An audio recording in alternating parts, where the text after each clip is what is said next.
So, welcome back. This is another book study from School Story.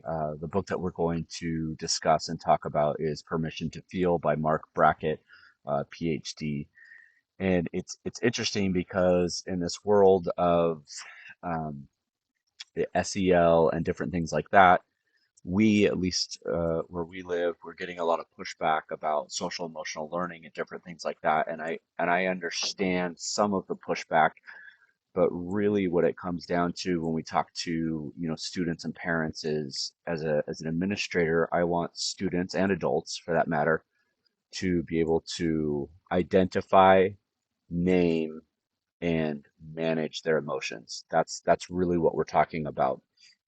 And when I say manage, sometimes going through those emotions, maybe sometimes expressing them in different ways, maybe talking with somebody else about that, identifying them. Is it anger? Is it frustration? Is it, are you hungry, right? Or that there's different things that go along with that. Anyway, I absolutely love this book, and I'm a Gen Xer, and so I grew up with baby boomer parents, and the idea of sharing emotions specifically in our home was very, very looked down upon. It was just kind of grin and bear it and just manage things. Anyway, so and he talks about that. Mark Brockett talks about that in kind of his opening thing where he talks about um, you know uh, having adults in your life that didn't listen, and he talks about his uncle Marvin who did listen and helped him open up about his feelings. And I think one of our roles as administrators is to help other people express and share their feelings. And one of the ways that we can do that as leaders is to help our teachers do that and then teach them how to help their students do that. Not some sort of scripted, you know, formatted way, but in a real caring, loving way, that we can do that. So, he goes on and talks about his own experience, and then he talks a lot about how emotions are information. Anytime that we are feeling emotions, both in good and bad ways, that should be information about ourself. It should be, or we should use that information about ourselves, whether that's our memory, how we're learning, the decisions that we're making, the relationships that we have. We know through numerous studies and other books, which we'll talk about later, how our emotions affect our health, both in the moment and long term health wise, as far as, heart and different things like that. And so the challenge that he kind of gives the reader is to become an emotion scientist, where you are looking at your emotions on why and how, and coming up with hypotheses and kind of experimenting with your emotions. And then you can start to identify things in others, right? And so this idea of becoming an emotion scientist is, if I'm in a bad mood or I'm feeling an angry emotion, I generally will be more critical or judgmental of others. This is just a small example. Whereas if I'm in a happy mood, I may let some things that I would normally be frustrated with go. And you can see that in your own life as an administrator or a leader in your building or assistant principal, whatever, but also in the teachers that you work with.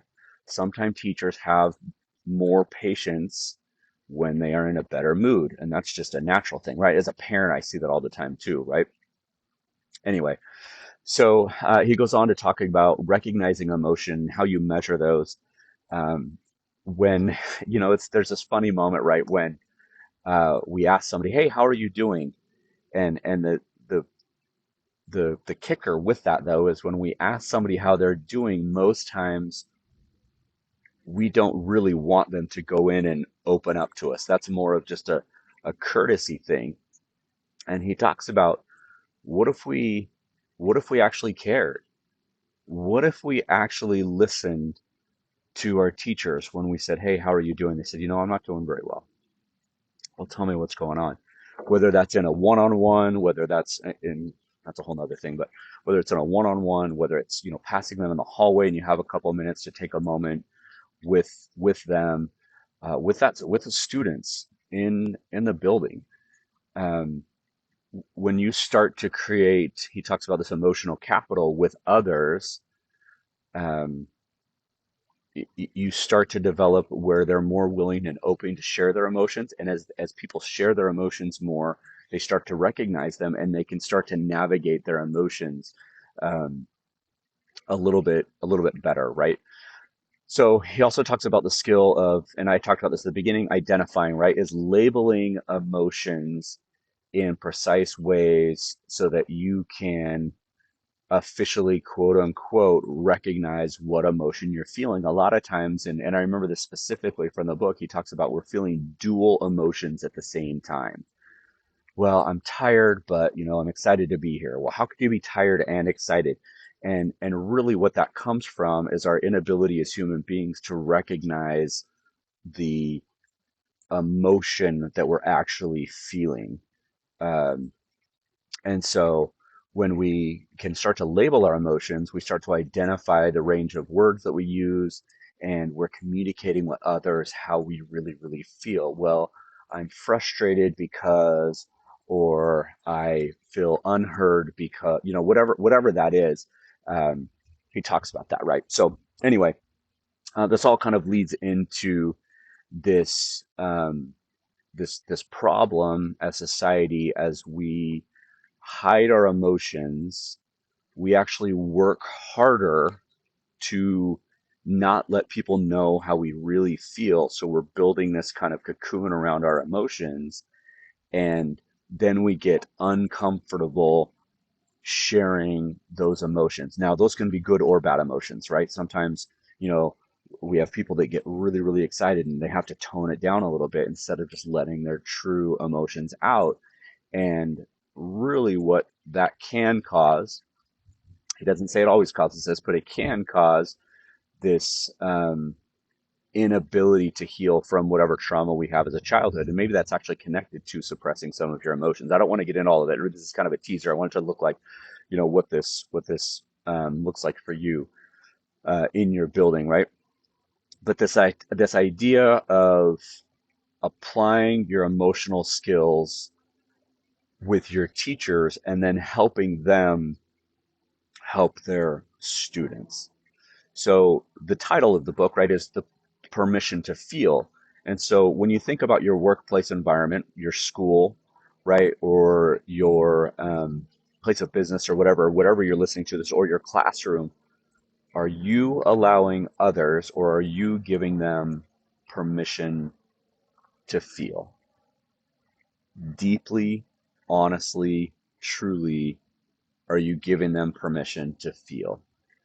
um, when, right, and this is his argument, when you do that, or when as a leader or a classroom teacher, you give students or teachers the ability to feel, it creates a positive learning environment and learning climate. When kids feel safe, we know this, they learn better.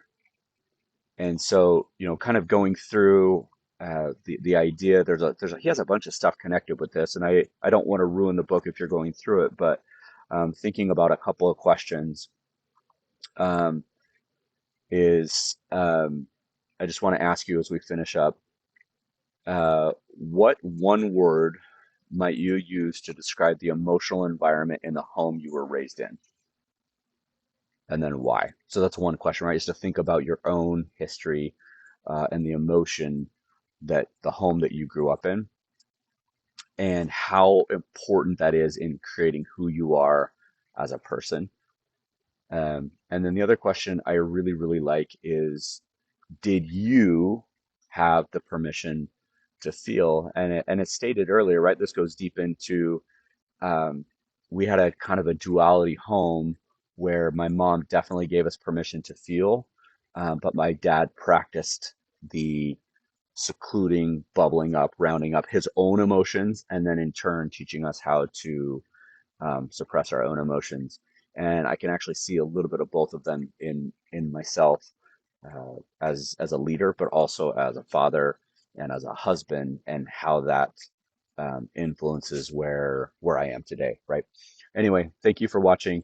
You can find more on School Story on all of the social medias. We love you. We appreciate you. And I'm glad that you're here.